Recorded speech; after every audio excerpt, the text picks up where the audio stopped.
Good afternoon, everyone. I'll just read something I wrote today after we visited Lee. Seeing you in this casket is something I still can't fully accept. And like I said, I am not comfortable with losing you this soon. It hurts so much knowing I'll never see you again, never hear your laugh again, never dance with you again, never eat dinner with you again, never watch news with you again, never hear you call me your darling again. But I know wherever you are now, you're watching over us. You see how much we're struggling, and I pray that God gives us strength to carry on, even when it feels impossible. You taught me so much, Munyao, about generosity, kindness, integrity, and love. You showed me what it means to be a person of character and grace. And as I promised, I will live my life in a way that honors your memory. I'll carry that legacy forward, striving to be as thoughtful, loving, and as strong as you are. I love you so much, Munyao, and I always will love you. Until we meet again, may your soul rest in peace.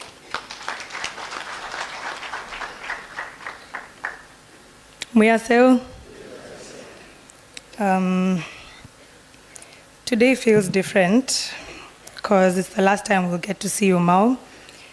I'm saying goodbye physically, but not in spirit. I'll carry your kindness, your strength, your sense of humor, and your light with me forever. I stand here grateful because we created so many memories together and you left us with so much love. Thank you for being so present in our lives and for bringing so much peace. It breaks my heart to know that I wouldn't have both you and Shosho around to guide us and even to celebrate our milestones, but I'm grateful that I got to love you and learn from you. I miss you so much already, but I know you're in a better place. I love you always. Rest in perfect peace and say a big hello to Shosho in heaven. Love, your darling Jerry.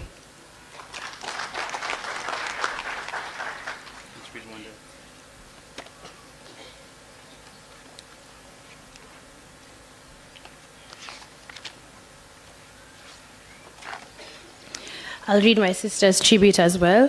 Tribute to Munyao. Munyao, I want to begin by saying that I love you and I miss you so much. These past days I've struggled to find the right words to honor you because nothing feels big enough to say what you mean to me. I never imagined that the last time I saw you, hugged you, and sat with you would truly be the last. Our final morning together, having breakfast at Villa before I left school again, is a moment I now hold closer than ever. I remember you telling me to keep working hard and finish school strong. You always believed in me, always encouraged me to keep going, and those words will stay with me every day. You were never far from my life, always wanting to know what I was doing, how I was feeling, and what was happening in school. You cared about all of us so deeply. My Munyao was a leader his entire life, steady, wise, and graceful. Even up to the very end, you led our family with kindness. You shared so much wisdom with me and my cousins, and we will forever be grateful to have you as our grandfather. You had this incredible way of checking up on everyone. You cared, and you always showed up. And of course, you are the biggest joker I knew, always ready with something funny to say.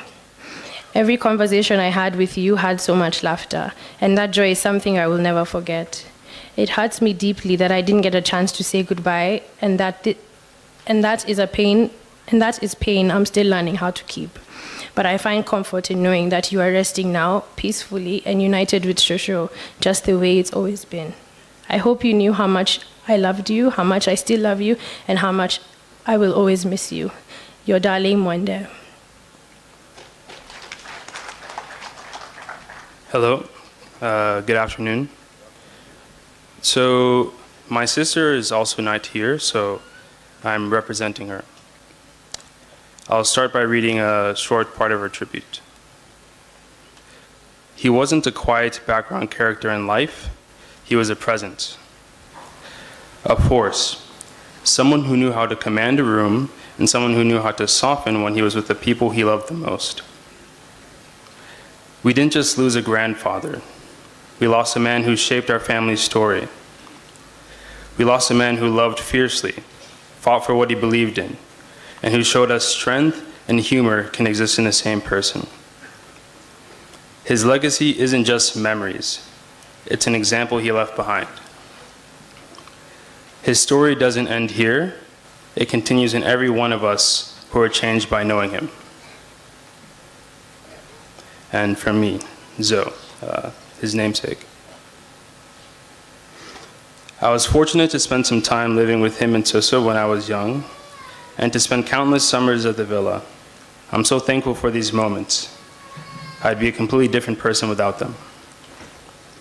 Now the family dynamic has shifted. With Mao gone, the direct elders of our family tree have passed on. We're faced with the difficult reality of continuing on without him. I'll miss him deeply. But when I think of him now and in the years to come, I know I can find comfort in the family members left behind and the loving memories we share together. May you rest well. It's going to be hard without you, Mao. One of the biggest lovers in our family is now gone. But like my aunts and uncles are saying, I think it's going to be us that continue spreading that love. And yeah, thank you so much for being here. Good afternoon, everyone.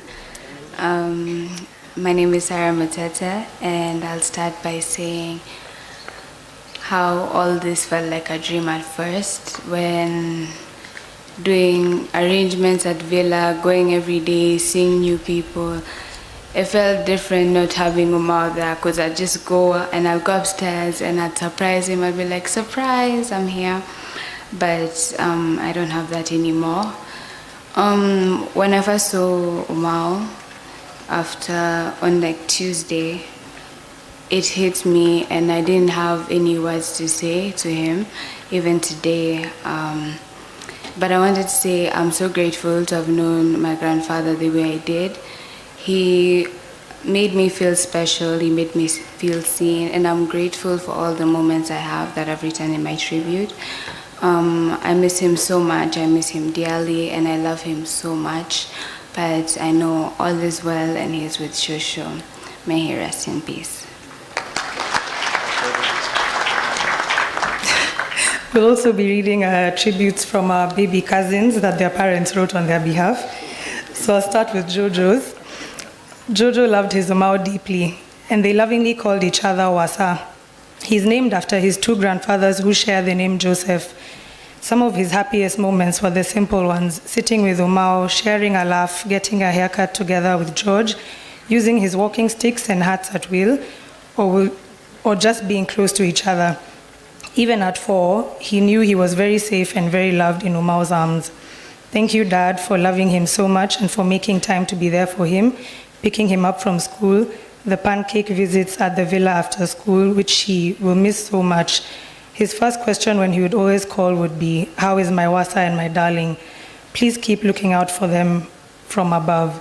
We pray that as Jojo grows, he will carry Umao's strength, his courage, and his big heart in everything he does. For Nessie,